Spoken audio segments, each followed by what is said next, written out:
Hi Algebra 1 students, I hope you're having a good Wednesday so far. It's nice and hot outside. I hope that you get to enjoy the outdoors. I'm hoping to later. And we're going to get started with our lesson, so let's say a prayer. Father in heaven, we just thank you that you're faithful. I pray for all of my students that you would help them to focus and to learn well, and that they would have great success on their Chapter 12 tests, and that you would strengthen me and help me right now to use the right words to explain this the best way possible for all of them to learn. In Jesus' name, amen. Okay, well this is kind of a historic day. This is the last new lesson in Chapter 12, which is probably the hardest chapter of the year. And I know you're all doing fine. I'm really not worried about it, but it's kind of a benchmark because the next chapter is Chapter 13, which is all about probability. And that's a super fun chapter. It's a great way to end the year. So let's dive in deep and get it learned and under our belt and move on. So let's get started. All right, so this is lesson 12.7. Let's write that down. I am not connected, so I'm going to do that.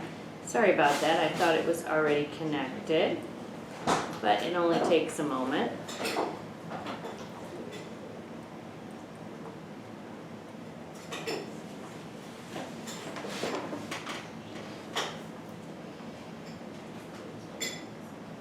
Okay, so here we are, lesson 12.7. So the first one is solve, and we have 6 over x plus 4 equals x over 2.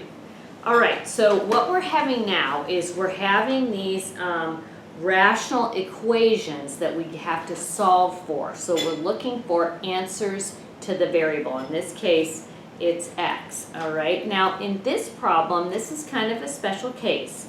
We just have the two terms here, and there's a division sign between both of them. So that means that it looks kind of like a proportion, right? Remember those? Like that? What do we do with a problem like that? Well, we cross multiply and divide. Because you only have those two terms, you can do that. So we're going to do that. Okay. So I'm going to multiply across. So 6 times 2 is 12. And then I've got x plus 4 times x. So I'm going to write that with a parentheses as the distributive property so that I can remember to multiply the x times both terms inside. So now I'm going to do that, and I get 12 equals x squared plus 4x. Okay, so I have a quadratic here, an equation that's a quadratic with a power of 2, so that should look familiar. I don't know if you remember, but we set equal to 0 here. So I'm going to subtract 12 from both sides so that I get 0. I've got everything over here now, so that when I factor it, I can set those factors equal to 0. So that should look familiar. It's a trinomial with a power of 2. So when I factor that, I need to use magic X in order to split up the quadratic and get answers for X. All right, so I'm going to have negative 12 and positive 4. So what two numbers multiply to be negative 12 and add to be positive 4? Well, that would be 6 and negative 2. So I'm going to rewrite this as a factored problem, x plus 6 and x minus 2. All right, so we've seen this before. So in order to solve, I set each one equal to 0. And then I'm going to subtract 6, and I get x equals negative 6. And I add 2, and I get x equals 2. So this is appropriate as long as they both work in the problem. I have two answers because I have a power of 2. Okay, so these are my two answers. Now, are there any exclusions? And do both answers work?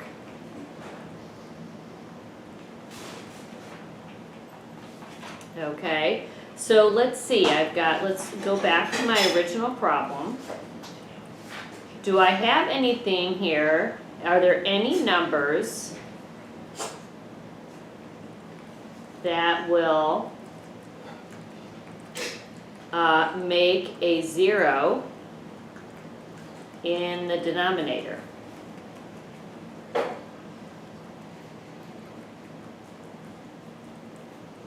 Okay, well, if I look here, I've got a 2 over here, so there's no x, there's no concern there. But over here, I have a plus 4. So if x was -4, I would have -4 plus 4, and that would equal 0. I can't have that.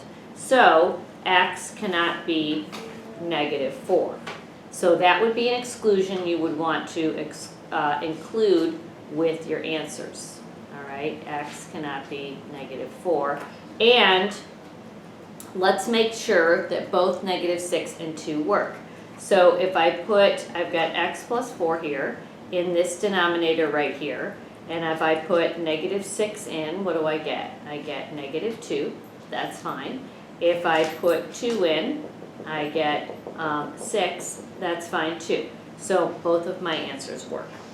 Okay, let's do another one, number 2. Solve, and here's my problem. X over x minus 2 plus 1/5 equals 2 over x minus 2. All right, now here I have 3 terms. I've got this one, and this one. This whole thing here is a term. That is one term that is all connected, okay? So, I can't use what I did in the first one. Like I said, that's kind of a special case up here because it looks like a proportion problem. So I can just cross multiply.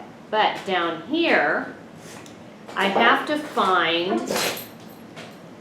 the least common denominator, all right?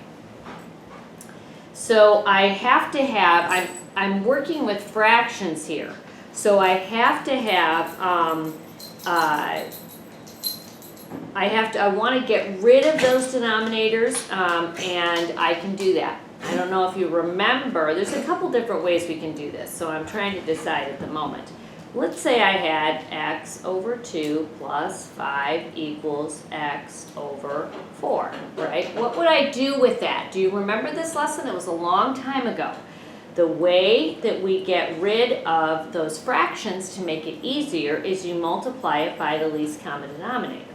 And then this problem would turn into 2x plus 20 equals x.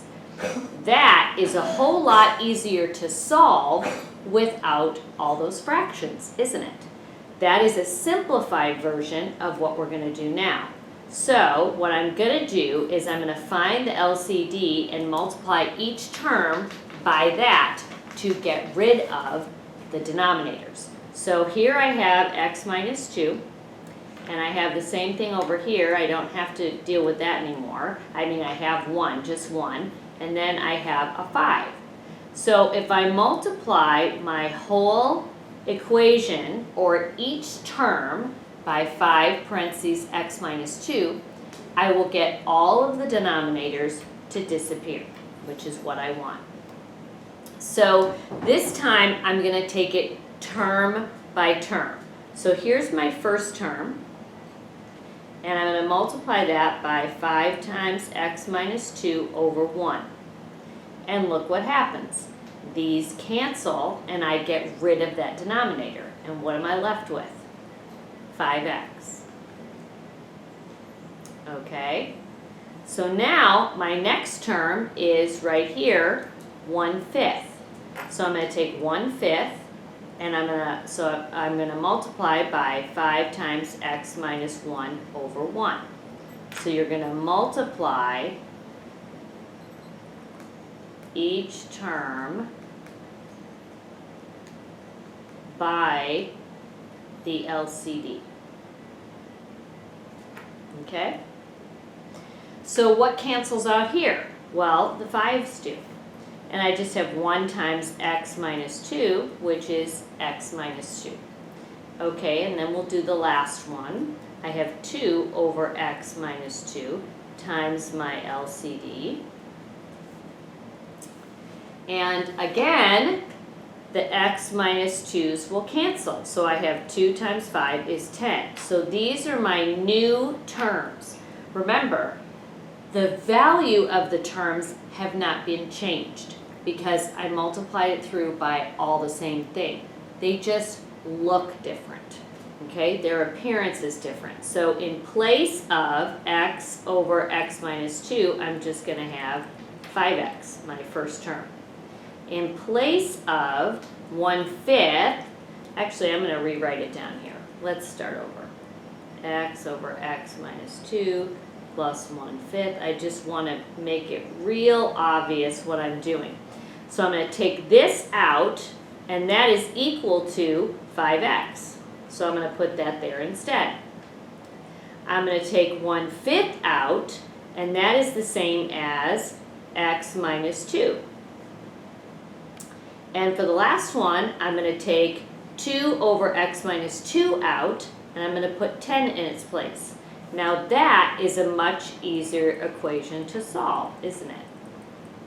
This is going back to chapter 3, about October of last year. Love that. But what we did up here was very complicated, so that's why we couldn't do it all till now. All right, so I'm going to add 2 to both sides, and I get 6x equals 12. Divide by 6, and x equals 2. All right, now, are there any exclusions? Well, let's go back.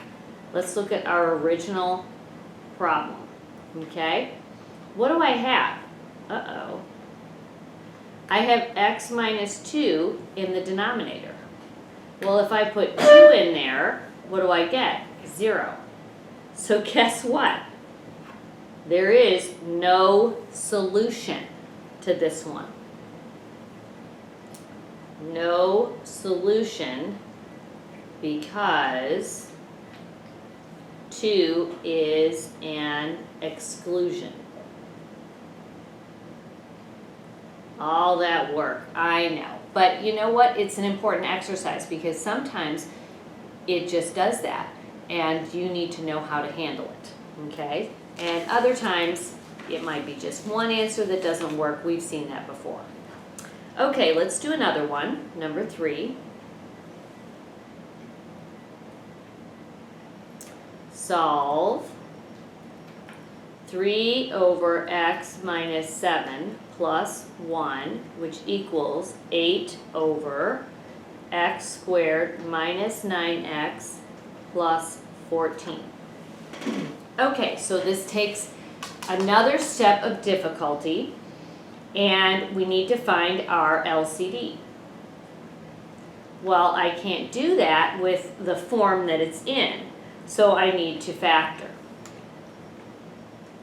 I'm going to factor x squared minus 9x plus 14 to find out what is in the parentheses there and if that's the same or different than x minus 7.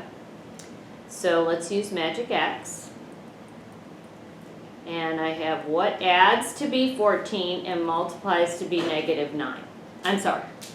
Multiplies to be 14, adds to be negative 9. It is negative 7 and negative 2. All right. So instead of this up here, I now have x minus 7 times x minus 2. It's the same trinomial, It's just in a different form. It's been factored. Okay, so now I can look at this and say, well, I've got x minus 7 in the first term. I've got a 1 for a denominator in the second term. And then in the third one, I've got x minus 7 and x minus 2. So to cover all my bases, the LCD would be x minus 7 times x minus 2. So now I'm going to go through each term and multiply by that. So multiply by the LCD. Okay, so my first term is 3 over x minus 7. And I'm going to multiply by this. I'm going kind of fast for the sake of the video, so feel free to pause it anytime you need to. Okay, so these cancel, and I have 3 times x minus 2. That's the first term. Okay, the second thing I have is 1, so nothing cancels.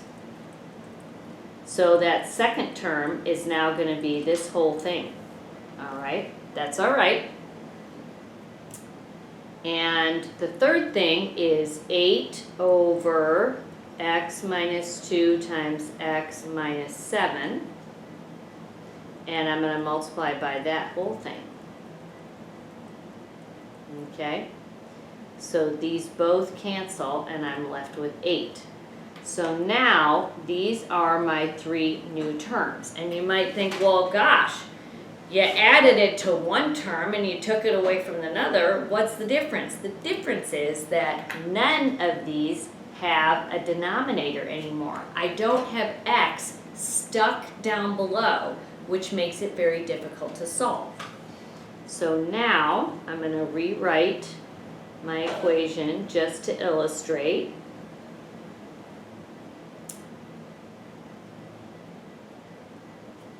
And in place of 3 over x minus 7, I'm going to have 3 times x minus 2. And in place of 1, I'm going to have plus this whole thing. And then in place of this, I'm just going to have 8.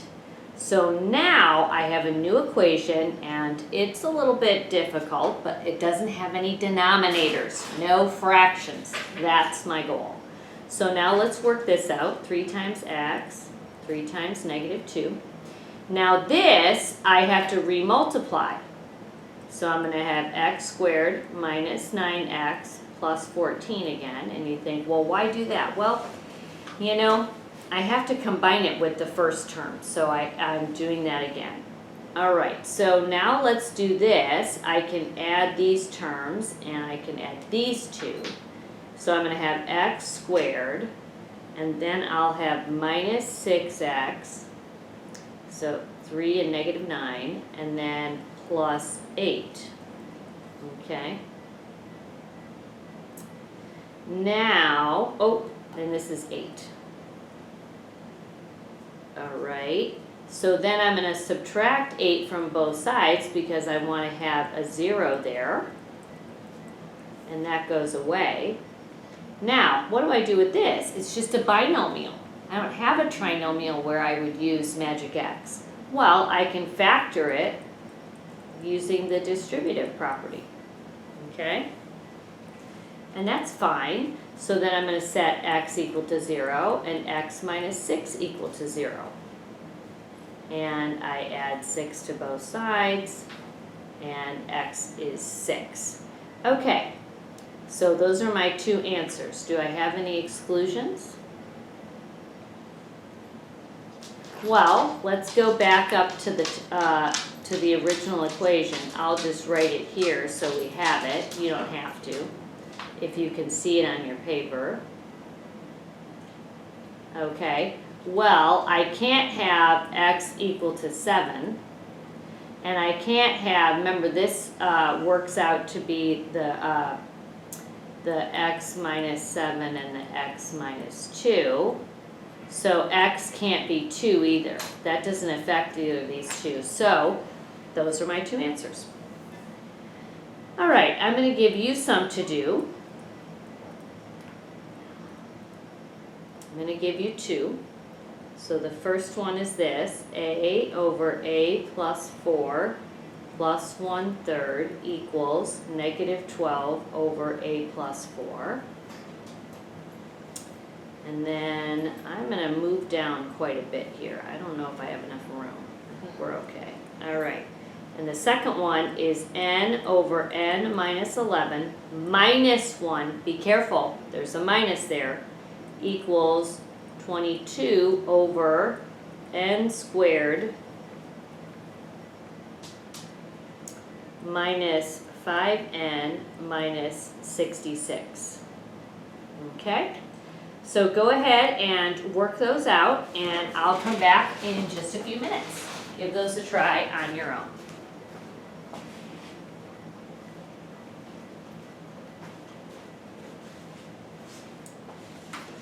Okay, let's change colors.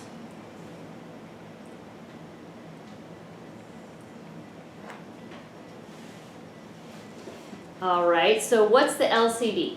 The LCD is 3 times a plus 4.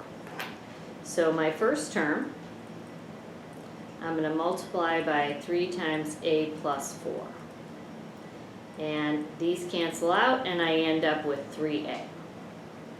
Okay, now I'm going to take my second term, and I'm going to multiply that by 3a plus 4 over 1. And this time the 3's cancel out, and I'm left with a plus 4. Okay? And then the third one is negative 12 over a plus 4 times 3 times a plus 4. And a plus 4's cancel out, and I get negative 36. Okay, so my new equation is going to read 3a plus a plus 4 equals negative 36. Okay, so then I'll add the a's together, subtract 4, and 4a equals negative 40, so a is negative 10.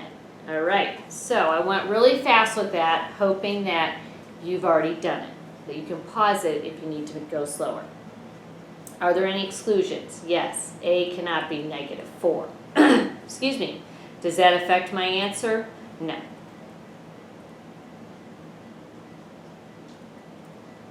A is still negative 10. All right, so down here, what's my LCD? Well, I have to factor this one. And when I do that, I get n minus 11 times n plus 6.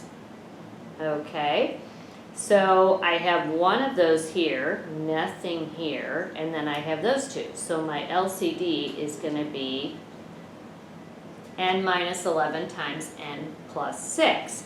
So now I'm going to work that out with each term.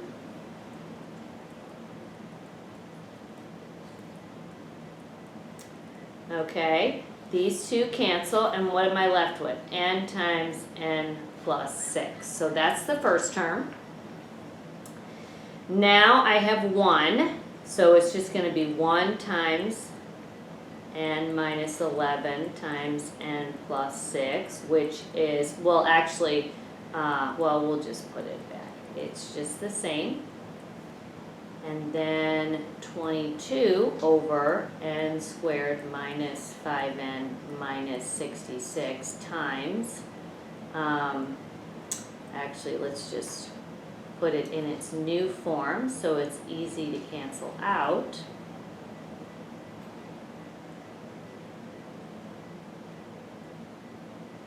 Okay, and they all cancel, and I'm left with 22. Okay, so these are my 3 terms right here. So let's rewrite the problem with those. N times n plus 6 minus, be careful, the whole thing. That's going to change the signs of everything.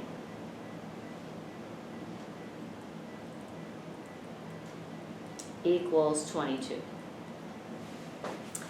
Okay, so let's work this out. N times n is n squared. N times 6 is 6n. Now, be careful with this. I'm going to work this out first. It's going to go back to what I had in the beginning. So when I FOIL these together, I get n squared minus 5n minus 66. Okay, now I did that in a separate step on purpose because it's just too easy to just subtract the n squared. You don't want to do that. You have to do it to all three terms. They all have to have a change of sign. So we're going to have n squared plus 6n minus n squared plus 5n plus 66. Okay, so now I'm going to combine terms. Look, these cancel. That's nice. 6n and 5n is 11n. Minus 66, and I get 11n equals negative 44. My dog's coughing next to us. How are you, Mitchie? Are you okay there, honey? Okay. Divide by 11, and I get negative 4. So my answer after all that is negative 4. Now, are there any exclusions? If I look in the denominator of the original problem, it would be 11 and negative 6. Does that affect my answer? No. So that is still a good answer. Okay, that is all. I will send your homework. I hope you have a great Wednesday. And if you want to have any help tutoring, just let me know. Bye-bye now.